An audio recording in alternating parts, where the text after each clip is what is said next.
Hello and welcome to Snide's Return, a tabletop roleplay podcast. My guest today has travelled from the highest peaks to the watery depths in search of lost omens. With a keen understanding of the way of wind and water, they bend these elements to their will. They take us from libraries to banquet halls at hyperlight speed and seek to educate and inform all those who are willing to learn, across the kingdom and beyond. By the light of the moon, they catch their breath and vocally represent those who have been misrepresented for years. It is an absolute pleasure to welcome award-winning podcaster, writer, cultural consultant, and TTRPG content creator of Asians Represent, Daniel Kwan. Daniel, welcome to the show. That was quite the introduction. I was not expecting that. Thank you. Well, that is not all of your work, to be fair. That is your creative output respun and given back to you. And a lot of things I'd love to Very get to. creatively, I will say. Thank you very much. So before we touch on many of the things I got to sort of went through in the introduction, Mhm. how did you get into tabletop role-playing games, please? Yeah, so I have been playing tabletop role-playing games for over 2 decades. I was introduced to Dungeons& and Dragons just when 3rd edition D&D came out. My mother signed my brother and I up for a summer program at a local museum here in Toronto called the Royal Ontario Museum. Royal Ontario Museum is like one of the biggest natural and cultural history museums in Canada. Hmm. They had like a summer program where you could go and play Dungeons and Dragons in the galleries and like learn about science and history. We did not know what Dungeons and Dragons was. Hmm. Signed me up, and then I immediately got hooked on D&D and museums at the same time, like simultaneously. And that was kind of like my start with tabletop role playing games. Hmm. And I ended up, as a teenager volunteering and working at the museum because of that program. I ended up going into grad school for archaeology and having a lab at the museum, but also teaching that same program as an adult. Um, and so I ended up working at the Royal Ontario Museum for about 14 years, Hmm. working very closely with like tabletop RPGs pretty much the entire time. Wow. I got my start when I was very young at a museum in one of the coolest sort of ways to start a gamer's journey. And I actually got a. It's really funny that you asked me about this. I got a message from one of my former students on social media, and he got a job at the museum running the program there. I had since left, but he got a job at the museum playing D&D with teens, Hmm. and he sent me this wonderful message. Thank you for putting him on this path to the best job he's ever had. And it was just yeah, sent it to me last night. Um, but yeah, shout out to Charlie, my former student who now is doing the job. That's amazing. That's Yeah, a legacy to be proud of. yeah, it is certainly something. One of the things that I am most proud of. Um, yeah, but that's where I got my start at a Hmm. museum. Uh, That's it was during my teaching sort of tenure at the museum that I started designing RPGs too. hmm. It was like 2017. I was running a weekend program, and Remembrance Day was coming up, and I wanted to do a lesson on the First World War, and Hmm. found that there weren't really any World War One RPGs that were that focused just on the war and not Hmm. like supernatural. Yeah. And so my two of my friends who also worked at the museum, we decided that we would design our own game, and that's kind of how I got started designing. Yeah, it was it's cool. I That's owe a yeah. lot to the museum. That's quite a topic to start designing a game around as well. Yeah, it is of all the things that I have worked on, it's one of the things that I am most proud of. So from this sort of almost, I feel it's probably not the right analogy, but you're almost the Indiana Jones of tabletop. Oh god. I Uh, mean, I mean, sort there are of. other archaeologists who work There at are, there are there there are. are I can think of 2 other folks who work at table who are fairly prominent in tabletop, who have an archaeology background, who have had similar journeys to me. Hmm. Um, Graham Barber, who is POC gamer on Twitter, has an archaeology background, and we have bonded over that. Amazing. And another my actually former academic colleague turned podcasting colleague, Emma Yasui, is also an archaeologist, and Amazing. she is currently practicing still. I'm not. You've moved on, as it were.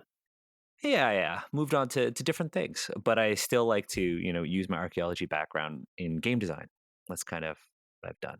So, having started your game design journey with this sort of World War I based Hmm. sort of game and setting and stuff, where did your TTRPG journey sort of take you next? That's obviously the sort of the bud, and it's grown into. Yeah. I so I had been basically, teaching this program and, you know, uh designing. Actually, this was before I started designing. About a year before I started designing, I was teaching, and one of my good friends, who was the kids programming director at the museum, he sent me he told me, he was like, "Hey, somebody's talking about you on Reddit," and I was like, "What? Mm, What?" We found the post, and somebody was just talking about how, it's like a Toronto group. Uh, Somebody's doing Dungeons and Dragons at the ROM. mm, And I was like, "Oh, that's cool." And I ended up looking up the person who was talking about it, and I found them on Twitter, and they were a local artist named Shell. Their Twitter is Portable City. And I got in touch with them, and I was like, "Oh my god, like I love your work." And I found out that they work in RPGs and comic books. And I invited them to my class to do like a live illustration of one of the characters in our campaign, and they ended up doing this watercolor oh of wow. the dwarven sheriff in our campaign, and we did a whole lesson around like looking for, references in history and artifacts, and the Mm, kids were helping like pose and stuff. It was really cool. And so Shell and I became friends, and Shell kind of introduced me to other people in the industry, and invited me to speak at my first convention. Now, I had been attending conventions as like a fan for years, mm, but as like a comic book fan, love comic books, and I would go to a couple of conventions a year with my mom or with my dad and my brother. And my dad was a comic book collector too, and so I was like really into the con scene, but never thought that you can go and speak at a con. mm, And so I got invited because of Shell to speak at Breakout Con, which is like a local tabletop convention here in Toronto. And from there, it kind of turned into speaking at Fan Expo Canada, which is like the biggest convention. yeah. And then I just ended up making all of these wonderful, wonderful connections. And from there, just started to get work in the industry as people kind of found out about my educational background and archaeology. Um, and yeah, I think I can't even remember the first thing I ever worked on as a writer. I'd have to think back, because if you look at my portfolio, the years aren't necessarily correct. Mm. I think the first thing I got hired to work on was, oh, I don't even know at this point. I don't even know, but it has been a really long time, and yeah, So, sort yeah. of going from the yeah, no, absolutely. So going from the cons, the talking, sort of tying in with the game design. Then, what have been some of Mhm. the some of your favorite games to either sort of consult on, and that's something we can touch on, or design for, write for? What have been some of your personal highlights as you started from this Oh, uh, my initial system? yeah, my easily my personal highlight, like one of them is Ross rifles. Um, Reason why Ross rifles is the first game I ever did independently, like with a full print run and everything. Mm, I'm super proud of the work that my co-authors and I uh, did. We did a lot of research. We talked to like military veterans. We did a lot of research at other museums, particularly the Canadian War Museum, mm, to make sure that it was not only an accurate sort of experience, but also one that was educational. mm. But recently, as of ooh, to literally a month ago, just over a month ago, Ross Rifles is on display at the Canadian War Museum. Amazing. And the Canadian War Museum is a huge. National Museum of like military history here in Mm, Canada, and it's like a big deal. And they've got this new exhibition on war games and on the history of the connection between military conflict and gaming. mm, And they have Ross rifles in a glass display case with our art and everything. And as far as I know, we are the first indie tabletop role playing game to ever be put on display in a national museum in Canada. And for me, that was just like full circle. It went from designing it at a museum for educational purposes to literally being in a museum collection. And yeah. yeah, and I got to see the exhibition before it was open, and it was an emotional sort of experience for me. Mm, And I plan on going back now that it's fully open. But yeah, that's probably one of the career highlights for me. First game, we produced it and shipped it during the pandemic. We did it all locally within Canada, which I'm mm, super proud of, and I'm just really happy with the quality of it. Second one's probably Candlekeep Mysteries. Like I D&D was super important to me, and getting the call to work on a D&D product was huge. And the fact that I was able to write something that was distinctly Chinese yeah. is a first for fifth edition officially, but also like a long time goal of mine. Um, Now I'm just trying to check off games that I want to work on. I want to work on Magic the Gathering, Mm. and I want to work on a game called Flesh and Blood. Those are the two other Oh, goal yeah. games for me.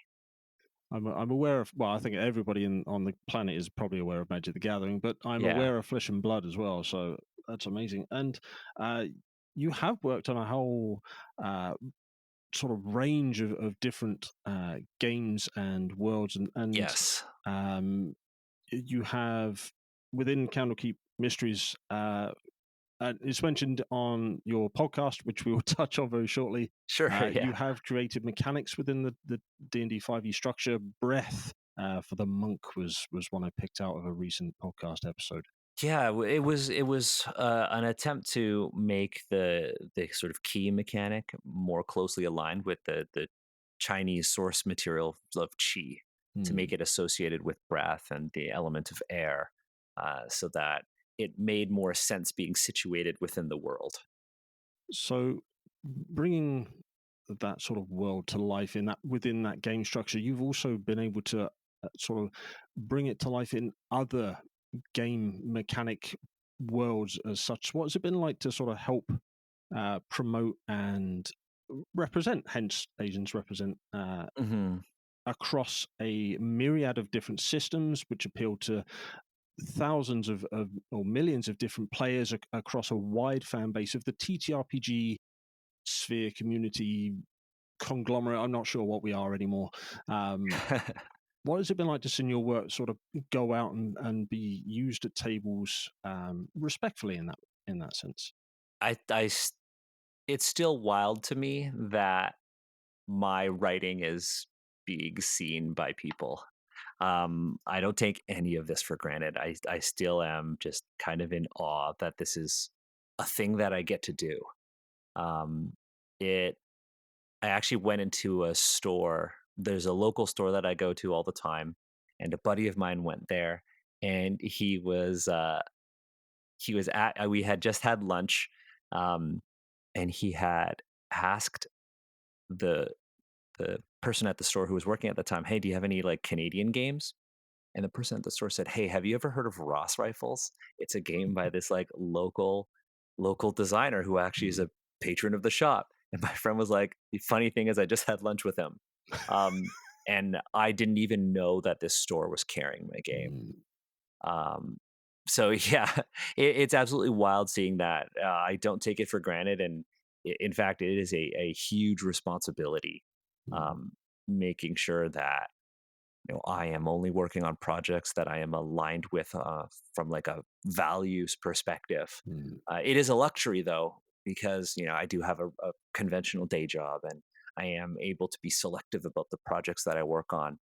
Um, so yeah, I am proud that I get to see my work and people get to see my work, and still in awe that I even get to do this in the first place. Yeah, amazing. And more people can see your work, share your work, and enjoy your work, and the work of others who have worked alongside you on certain projects. Where can we find you on social media and across the various webs that exist? Yeah, I usually will say, "Hey, you know what? Find me on Twitter at Daniel H. Kwan." But who knows what will happen in the Mm, next 3 4 months with that platform? Uh, if you're looking on social media, I'm pretty much everywhere at Daniel H. Kwan. Currently, I am most present on Twitter, but you can find me on like Mastodon. I believe I am still new to this whole Mastodon thing, mm. but I am in dice.camp. That is the instance of Mastodon that I'm in at Daniel H. Kwan. I'm also on Blue Sky, Threads, uh, Twitter. You can find me on Discord as well, Daniel H. Kwan. If you want to know more about my work, best place to find me is just danielhkwan.com. There's a little form. You can reach out if you want to chat or ask questions. All right. Well, I will make sure there are links to you and your itch and Yeah, all of it can Patreon, be and found through my website. Everything kind of links through it. but I will make sure there are links down below. So please scroll down, follow I those appreciate that. links. Absolutely. Drive Through RPG is another place your work can be found, currently on sale. But at time of recording, I will hasten to add. But please scroll down, follow those links, and support Daniel in that respect. But you're not alone in your representation. So, what was the genesis of the Asians Represent podcast, and sort of the foundations to where we are now, with it being on YouTube and various podcasters? Yeah, so 20 2018 I met my co-host Agatha at Breakout Con. This is Breakout Con kind of figures in this Mm, long-term tale.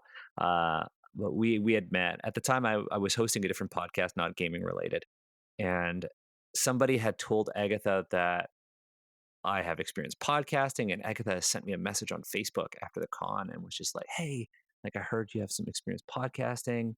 I wanted to kind of talk to you about how you got started and what to do."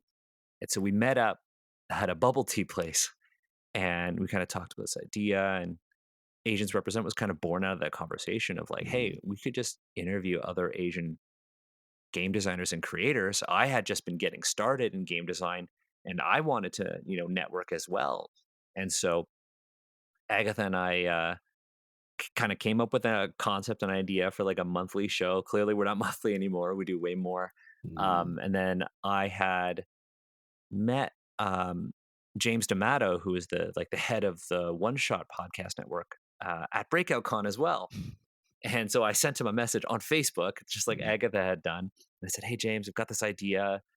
Would you be interested?" And James just said yes, and it just kind of happened real quick. Um, and then we just ended up doing a lot more podcasting that way, meeting a ton of people. Um, and every year at Breakout Con, we actually ended up like picking up or meeting a new person who ended up joining the team. Um, and so Asians Represent was born in 2018, and we just haven't stopped. And with the non-stop, you've been able to so again, link will be below. Go, so please follow these to YouTube is a fantastic resource for your output. You've been able to look back over uh problematic releases. Should we Yeah. loosely rope under that? Yeah, we've been YouTube has a lot of our recent stuff. Mm, Given that obviously the pandemic, we couldn't record in person anymore, so we started streaming and trying something different. And our first idea was, you know what? Let's start reading legacy content live and mm, providing our sort of critiques. And it was kind of like an offhand joke at the time. I was like, you know what? We should read Oriental Adventures, and it just kind of blew up.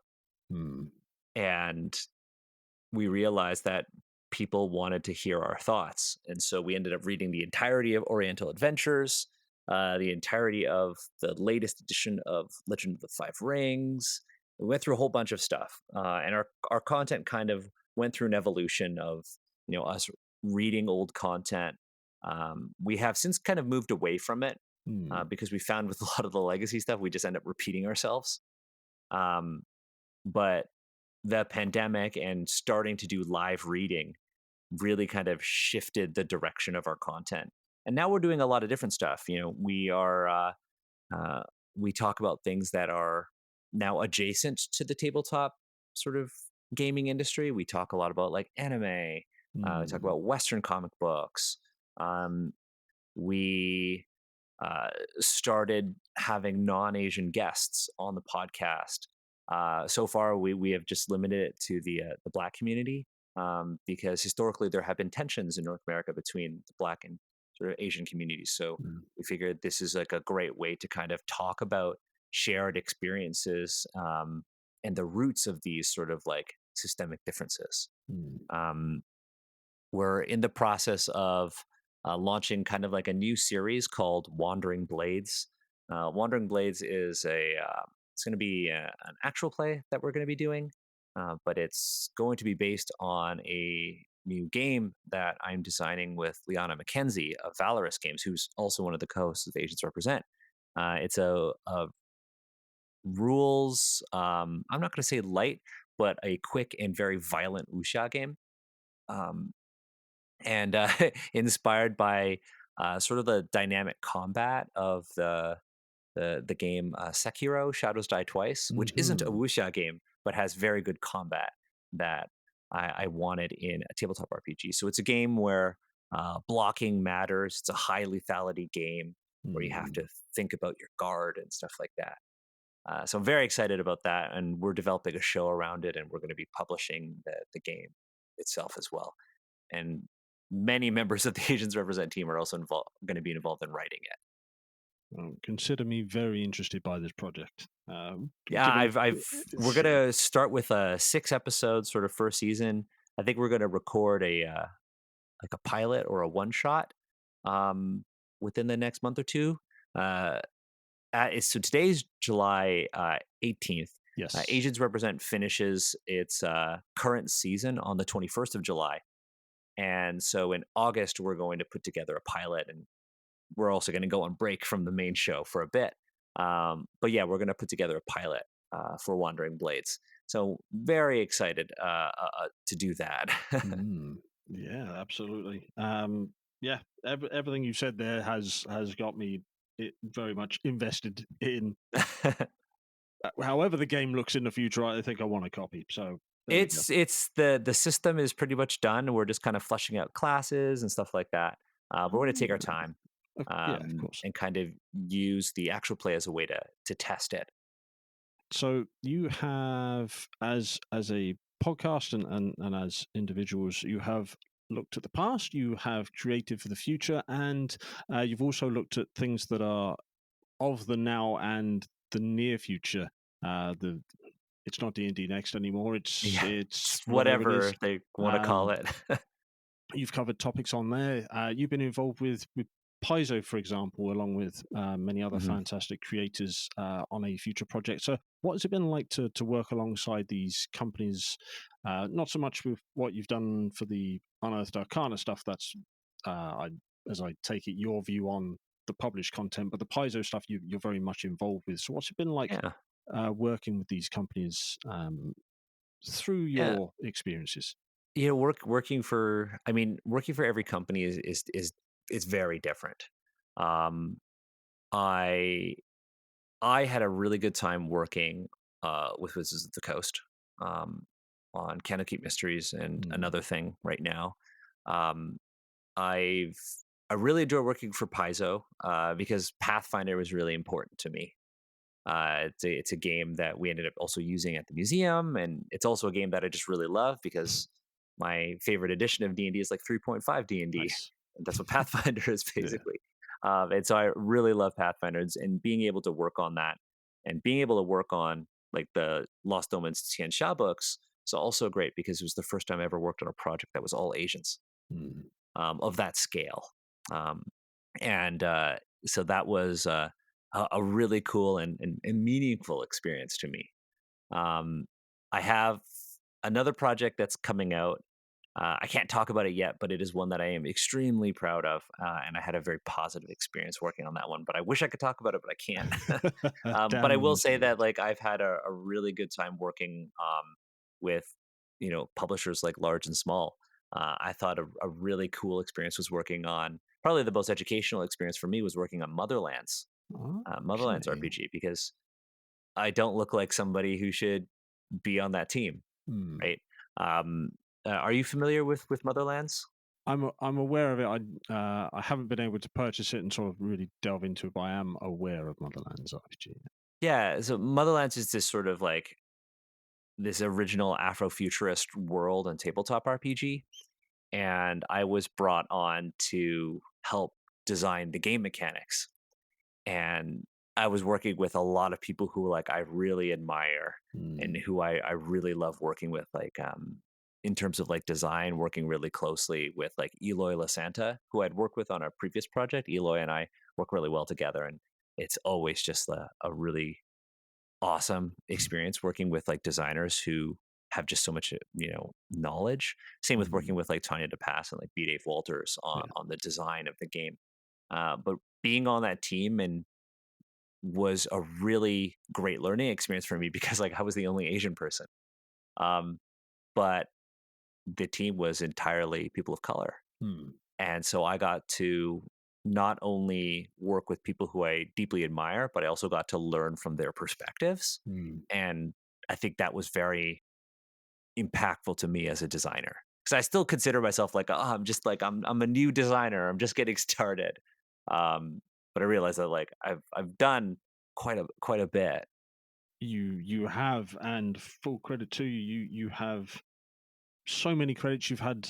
Just scanning through the names in the credits of the IPs and the games you've worked on. Um, there's so much to sort of pick from and pull from. For example, Avatar Legends. What was it like to bring such an iconic IP to the tabletop sphere in a way that's not been done recently? Yeah, I working on Avatar was really cool. Um, uh, it was really cool because again, like the core team was all Asians. It was really neat working on like an IP that I also really love. And being involved as like a contributing designer was really cool because Mm, again, that was the first time I had worked with like so closely with a lot of those creators who like I was friends with and knew, but we had never worked on something like that together. And just to kind of see it blow up and be so popular and now be nominated for two Annie Awards mm. for best family game and best rules is kind of like an honor. Yeah, and you've award winning in your own right. Two golds and two silvers, or no more. Uh, Two golds for Asians represent, a silver for Jiangxi, a silver for Haunted West, and then I also worked on Ancestry and Culture with which won a couple of Ennies. Which just shows your broad spread of talent and desirability to work on content. And what's it been like not only working on those sort of higher profile is wrong, but the more well-known IPs, Avatar, you've done Hmm. a little bit for Hyperlight Drifter and a few others, D&D we've already mentioned, Pathfinder and things like that. But also scale it back to your own work, which can be found on Drive Through RPG, plug plug plug. So what's it been like, sort of working on these differing scales of projects? Honestly, I like the variety. I like the variety. I'm currently designing two of my own games, so I've taken a back seat on freelancing and working for others, and I'm kind of doing stuff for myself right now. Hmm. I'm still consulting and stuff like that, uh, but I'm doing less game design and game writing for other creators and kind of focusing on myself. In terms of what that's like, I again have that luxury of having a day job and Hmm. being able to be super picky about what I work on. And so everything that I agree to work on, I believe in, at the time. And it's just it's just very easy to work on a project that you believe in, Mm. and very easy to work with people who you are aligned with from a values perspective. So, working on these projects and putting your work out there Hmm. for us to enjoy, I'm definitely a consumer of your content. Um, I appreciate that. that's all right. You make good stuff. I'm going to buy it.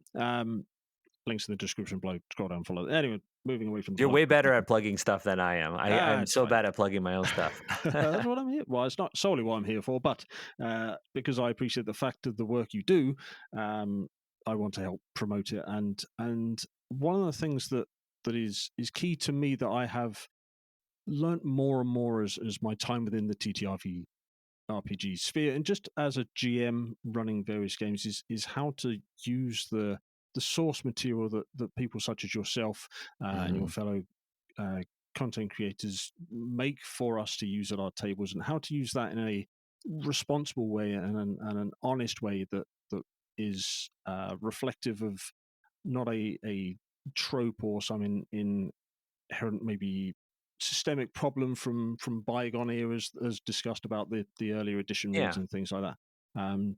So from a cultural consultant perspective, how are we best to use the Asian content or the Asian culture content? Should we not be from that sphere? Yeah, I mean, the first one is like use it, right? The big thing is that that content is not written just for Asian people, right? It's written for everyone to be able to enjoy and learn from. If you're going to use the content, and you're unsure of how to do it, ask for help, Mm, right? If you have the means, ask for help. Ask for help from people who are close to you, or reach out to people on social media. People like have reached out to me, like you reach out to me. It's how we got started talking. indeed. Um, and more often than not, creators are inclined to answer your questions as long as Mm, you're respectful about it. In terms of like a general consumer, and you sort of picked up something that I've worked on, um, I have like two answers. One is like I can't really control how people use the materials, right? mm, That's what makes this a little bit different from, say, like a video game, where there are systems in place that enable you to only interact with the world and the mechanics a certain way. But mm, with role playing games, it's very different. So for me, when I am working on a project or making my own stuff, I like to put guidelines on, you know, how you should use it. mm, Um, Not to say that you must follow them, but I want to make sure that I equip consumers with the tools that they need to succeed and, you know, interact with the product respectfully. Uh, for the most part, as long as you're thinking about, your actions, like, am I doing this respectfully? You mm, probably are. Um, so that's the one thing that I'll say. I know you also wanted to talk about how the community, might need to change to be more, inclusive and supportive. yeah. And to that, like, I know there is a lot of discourse going on about like cultural consultants. And a lot of people are like, cultural consultants are like a band aid, or they're kind of just like this stamp of approval. And to that, I'll say, you know what? In some cases, you're probably not wrong. If you are a company and you're looking to put out a project and you just hire a cultural consultant at the very end and you have no intentions of actually acting on their feedback, Mm, that's very much the case, right? You're just looking for a stamp of approval. Uh, but cultural consultants work really well when they are a component of the creative sort of process, whether this be you're a big company or you're an independent creator. Um, because a cultural consultant is somebody who is hired to basically verify that a product doesn't contain offensive representations of cultures before it goes to market, right? The goal is to minimize harm. And mm, cultural consultants are like one component of that. And I think this gets lost in the conversation about them. Cultural consultants aren't the end all be all. I am not the first to say that. And I will continue to say that, even though I work as one, mm, right? Cultural consultants are an important component of a product. also need to have marginalized creators who are also in creative positions, writing, art, decision making are all Mm. really important. And cultural consultants kind of help augment that. So in terms of like how I want to see the industry changing and how people can be more respectful and how products can communicate how to be respectful to these cultures, it takes not only cultural consultants, it takes not only curiosity from the consumer, um, but it also takes having diverse creative teams as well. And I think that's something that people really need to acknowledge more. So one diverse team for one unified dream, effectively. Yeah, and I mean we see that with Tiansha. We had a really diverse team working on Tiansha. And just because you have a diverse team doesn't mean you shouldn't have cultural consultants Mm. because we all have our biases, right? Um, and so cultural consultants aren't also just meant for people who are not of that culture, Mm. right?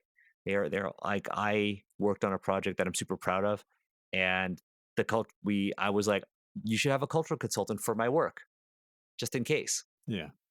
And if they don't say if they say it's all good, awesome. But I think you should have somebody on just in case. Yeah. Just yes. Yes. Like there's no feedback to that. Just yes.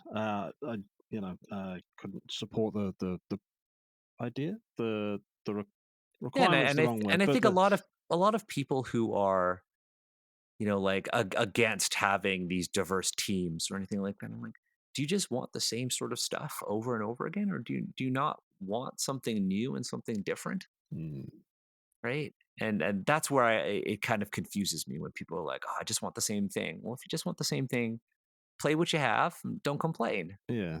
You're not being hurt when new products are going to market. You're not hurt when new products are bringing a whole new generation of player into Mm, the community, right? You want to see this industry, thrive, right? Because that just means we all win. yeah. 100%. 100%. Although TTRPG is not about winning. That's true. By It's winning, it means everybody gets to play. yeah, yeah. Yeah. So twisting the cultural side of stuff, maybe a bit personal, and you can say for me to move on if you wish. But is there a Sure. piece of personal culture that is particularly special to you? Something that throughout your works is a bit of a through line of your own choice, something that you, Hmm. you enjoy bringing to the content or the table in that respect that's near and dear to you in that respect. Yeah, it's not something I get to bring in too often because it's very specific. But I love incorporating elements of the Chinese diaspora into my work. And it's something I got to do with Ross Rifles. It's something I got to do with Jiangxi on the banquet hall when I wrote the sort of history sections in it. Mm, Um, it is not necessarily something I did with Candlekeep Mysteries because it's fantasy. But with Candlekeep Mysteries, I really got to bring in the sort of my museum background with that and kind of ask the players and the GM to kind of reckon with Candlekeep's like the library itself, Candlekeep's mm, practice of storing all of these books and all of this knowledge from around the world, and whether or not that knowledge was obtained ethically. It was, a core component of my adventure. mm. It's a subtle component, but one that was a big part of the inspiration for me. I have another project that I cannot talk about, unfortunately, but it is very much about the Chinese diaspora. Okay. And it is probably the most personal project I've ever done. I Mm. incorporated so much of my like lived experience into it. I will be talking a lot about it when it comes out. I just don't know when. Well, I hopefully we can have a chat about that when it Yes, is released and out definitely. and And that's just the reality of also being a freelancer. You kind of work on something, submit it, and just kind of hands off forget about until it. yeah. Yeah, fair enough. As is the nature of the beast, I guess. Yes. So you work you have a full-time job, and you sort of Hmm. freelance and consult, and you're working on now, sort of concentrate more on some of your own projects, and Tom, I'm very excited for. Now you've told me about them, Wandering Blades. I'm Plug, super plug, excited for that one. plug, plug, Super plug. excited. YouTube. Follow the links. Support Danny. So what do you do away from work and table? How do you relax? How do you sort of reset and keep the creativity going without burnout, which is Mm. a very real thing for people. Super. I'm going through it right now. So how do you sort of reset, get back to your baseline, Mhm. as it were, and come new and refreshed when the time is right? Yeah, I mean, like, it's hard when something like that is your hobby is also something that you kind of do as a job, Mm, and then you kind of lose the sort of passion for it. So it's why, again, I'm grateful I have a day job, so I only get to work on things I'm excited about. mm, Um, for me, when I'm trying to get my creative juices going, I love reading. Actually, like, I love manga and I love comic books. mm. Um, one actually I have on my desk right in front of me. It's called Free Ren Beyond Journey's End. Ah, It's a manga by the story is by a writer named Kanehito Yamada. And the art is by Tsukasa Abe, and it's probably my favorite fantasy series right now that I'm reading. It's the eighth book just came out in English, and it is about this elf named Freeren. And at the start of the series, she and her party of adventurers have actually just completed their journey. They have defeated the Demon King, and now her story is starting as her companions begin to die because they are mortal. And she ah, has to reckon with the pain of her immortality. And so it's about her going on this new journey to kind of speak to their spirits in mm, heaven, after realizing that she didn't really develop close bonds with them. Really cool series, really love it. Um, but for me, it's really important to just kind of play games for fun and don't think mm. about work, or read things without the intention of trying to, turn it into content. Yeah. Um, for me, it's also important to just play games and just enjoy being a fan. I recently got into a TCG called Flesh and Blood. Mm. I am super into it. It has basically pulled me away from Magic the Gathering almost entirely. Oh, Um, wow. but I got into it because I walked into a local comic book store. There's a store near me, and it used to be an apothecary. The owner's wife ran it as an apothecary and then kind of closed the apothecary, and her husband kind of kept the sign up and turned it into a comic book and game store. And I walked in one day, and he had all these boxes of Flesh and Blood, and I had seen it before at the start of the pandemic, but Mm. I never wanted to just get a card game, and I didn't know anybody. So I asked him about it.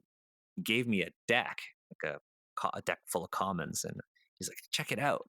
And I started reading into it, and I was just kind of really taken aback by how novel the mechanics felt to me. Mm. And so I got into this game because I was like, oh, this is something new, something different, something that I can be a learner on. Like, I'm not an expert. I'm not like the D&D guy. I'm not like playing Magic the Gathering that I've been playing for a long time. I'm like Mm. brand new. I'm learning. And what has been so refreshing for me was that I got someone to the game that I started going to the store to play every week. Oh, And it's wow. something that I just never thought I would do. During the pandemic, I was taking care of my grandparents and my Mm. parents. So I really wasn't seeing people in person. I wasn't going out. And this game and this store, it's called Negative Zone Comics, made me feel comfortable enough to actually go out and try something new, play, meet new people. And for me, it was just been so refreshing.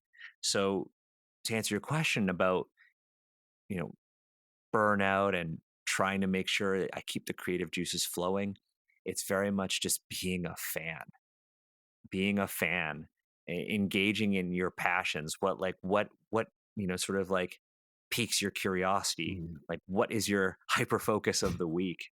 Like, follow that, and that has always helped me. amazing. And I truly hope that your advice helps others. I can identify with it, absolutely. So thank you. Thank you for sharing. Yeah, I And get off social media too. Just take a break from social media. So important. just disconnect for a little bit. Disconnect. Yeah.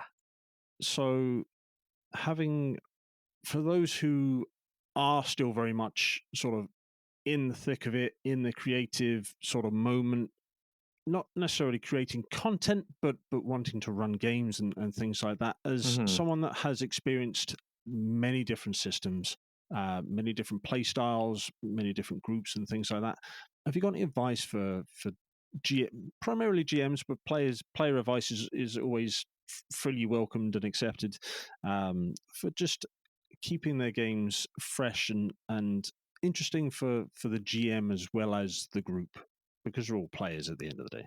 Yeah. So for me, I was we started this other sort of like variety show on Asians Represent, kind of about just to kind of like have a casual show where we don't talk about like heavy things. The show's Mm, called No Dice, No Problem.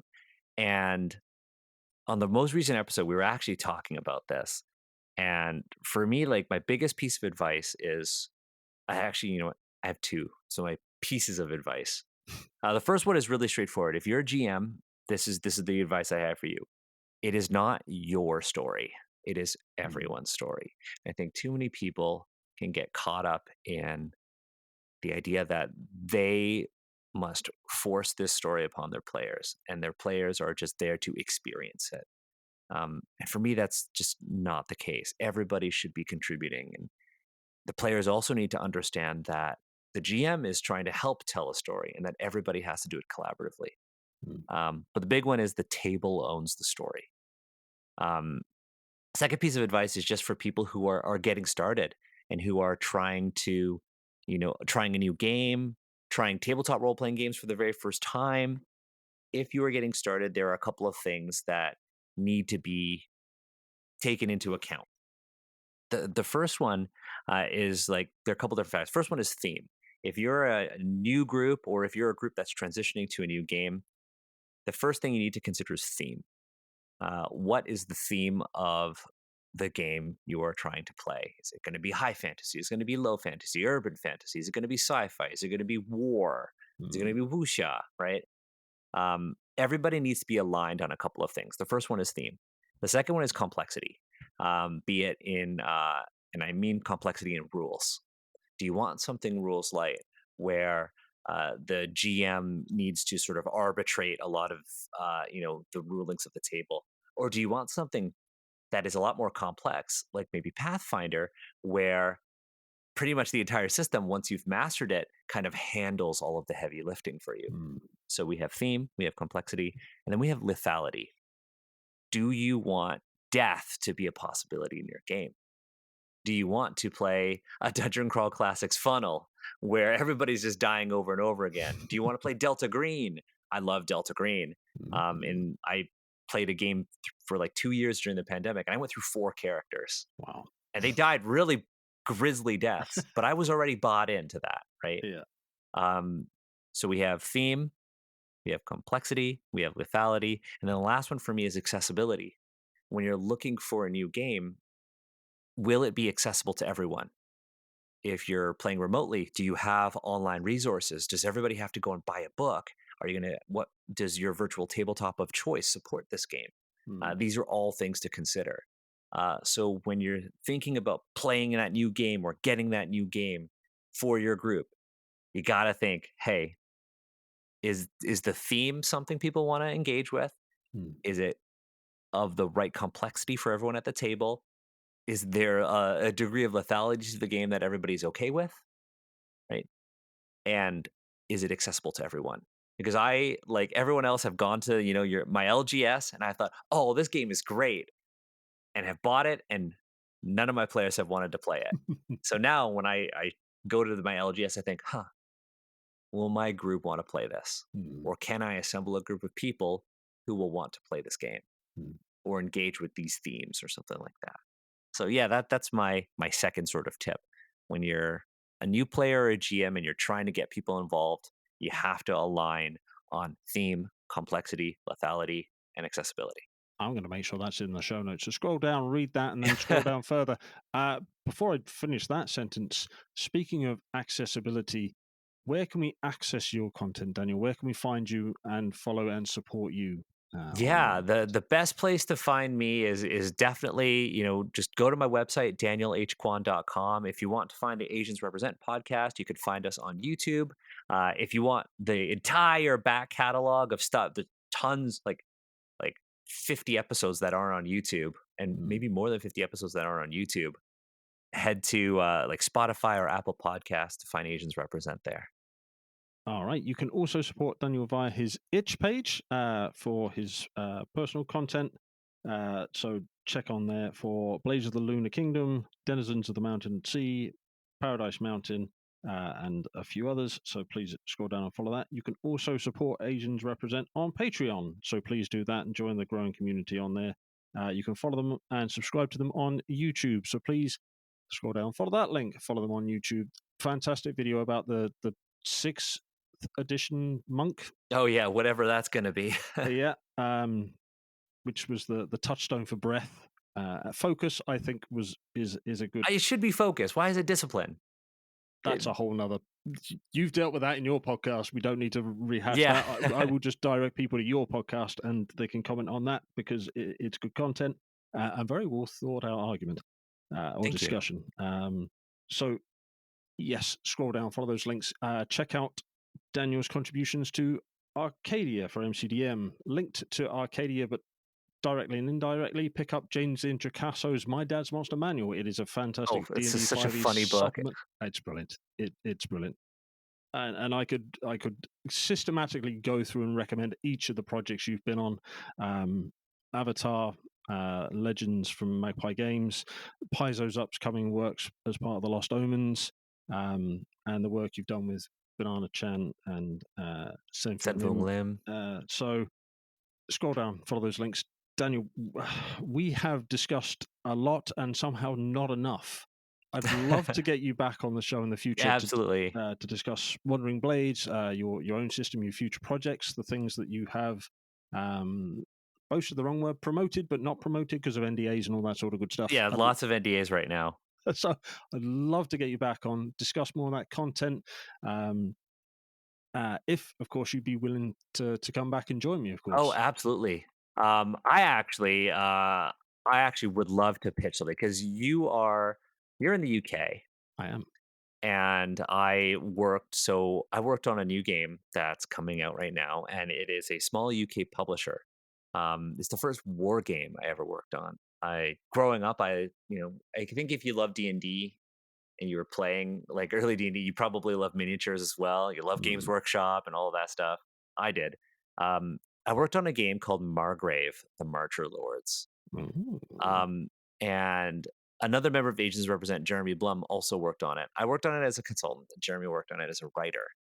And Margrave is a tabletop skirmish game that's coming out. It's a war game, and these miniatures are absolutely beautiful. But I think a lot of care is being put into it. And I know that you're based in the UK, and you probably have an audience in the UK.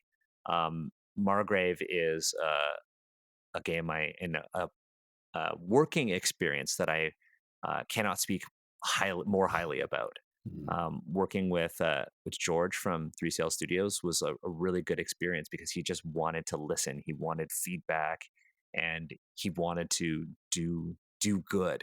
Mm. And so, just reminded because you're in the UK, Margrave the Marcher Lords is a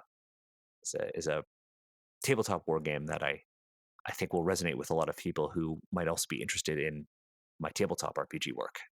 Well, there's another link. So scroll down and There you follow that go. one. Scroll down, check it out, see if it's for you. It probably is on that sales pitch.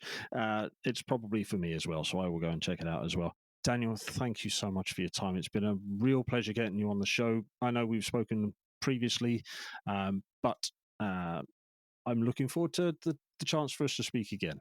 Yes, absolutely, absolutely. And who knows, one day maybe our paths will cross at a convention or something. If I'm ever across the pond. Or if I'm ever across Yes, your way. likewise. Yeah, it'll Oh, happen. It'll happen. I have it will. met so many people who I never would have thought I would have met.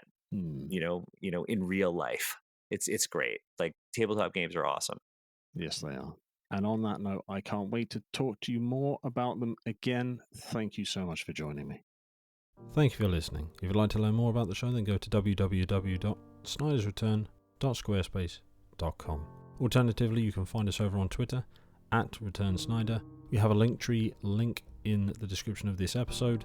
And if you want to support us, come and join us over on Patreon. And we also have a Discord server. Please leave us a review because we'd love to learn how to improve the channel and provide better content out for those who are listening. Until we speak again, thank you.